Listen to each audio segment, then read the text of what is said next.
একটি নিষ্কাশক বাণিজ্য বর্তমানে 2800 টাকা। 31 বছর চাকরি করার পরে যে বেতনটা হয় সেই বেতনের 15% দিয়ে 1 কেজি নিষ্কাশ কিনতে হয়। 30 বছর চাকরি করার পরে যে বেতনটা হয় এই বেতনের 20% বাড়ি ভাড়া দেওয়া হয় না।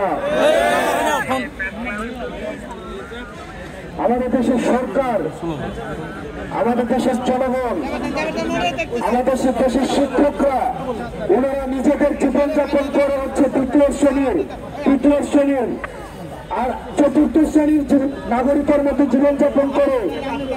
আর আমরা মনে করি, আমরা প্রত্যাশা করি যে যারা আমরা দেখেছি পরিপাটি হয়ে তাদের সবসময় সমাজে থাকতে হয়।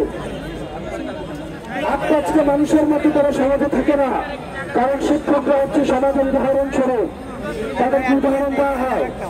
কিন্তু তাদের বেতন হচ্ছে মাস শেষে 15,000 টাকা, 16,000 টাকা, 18,000 টাকা, 20,000 টাকা। তাদের থেকে সমাজ প্রত্যাশা করে